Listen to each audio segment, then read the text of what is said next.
Un'intervista speciale a tutto campo è stata realizzata dalla nostra emittente con l'onorevole Calogero Mannino, già diverse volte Ministro della Repubblica Italiana. Con l'onorevole Mannino abbiamo fatto un'analisi del periodo preelettorale che stiamo vivendo, un agosto insomma molto caldo, dove i partiti sono in fermento per la preparazione delle liste per le nazionali. A questo si accoppia anche l'impegno per il rinnovo della regione siciliana, del suo Parlamento e del suo governatore, insomma un'attenta analisi con l'onorevole Mannino sia sulle vicende già accadute, sulla politica energetica, sul lavoro di Draghi, sulle probabili e future alleanze dei due schieramenti, il centrodestra e il centrosinistra. Agosto molto caldo, complicato non soltanto dal fattore meteorologico, che quest'anno è particolarmente severo, ma complicato dalla insensatezza, oserei dire, della politica, che non ha trovato la forza e il coraggio per portare la legislatura al compimento naturale, cioè alla prossima primavera. Ha determinato uno scioglimento anticipato delle Camere, si dovranno fare quindi le elezioni politiche, sono fissate per il 25 settembre. Pare che anche la Regione, che sarebbe andata in scadenza qualche mese dopo, stia per anticipare perché il Presidente della Regione ha dato le sue dimissioni. Qualche osservazione su questo scioglimento anticipato e l'ho già fatta intendere la mia valutazione. Tutto consigliava che il governo Draghi andasse avanti, affrontasse le scadenze del prossimo settembre-ottobre.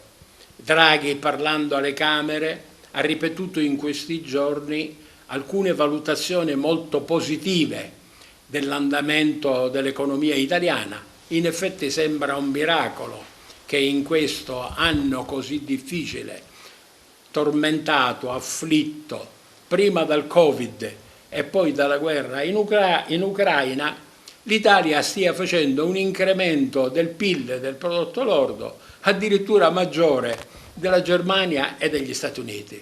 Però è un miracolo che non può durare, perché questo miracolo è dipeso dal fatto che col governo Draghi si è potuto fare ricorso ad un allargamento del cordone della spesa e soprattutto si è potuto fare ricorso all'inizio della utilizzazione dei fondi del PNR.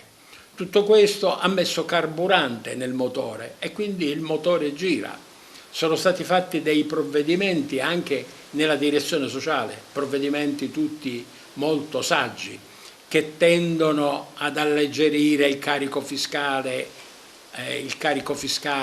sui lavoratori e sulle imprese, che tendono ad aumentare conseguenzialmente il livello del trattamento economico, salario o stipendio, che tendono soprattutto a realizzare delle forme di intervento sull'aggravio di spesa che la famiglia e l'impresa stanno avendo in ragione del fatto che ci stiamo trovando davanti al grande problema energetico, e cioè aumento del costo del petrolio e soprattutto carenza di gas perché la Russia non ce lo dà più e per certi versi non dovremmo prendercelo più.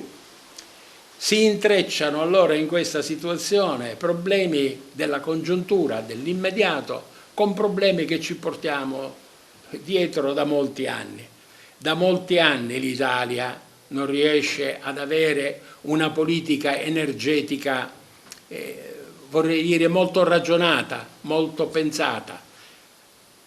Sono stati percorsi tratti di strada negli aggiustamenti della politica energetica che sono tutti discontinui e non sufficientemente motivati.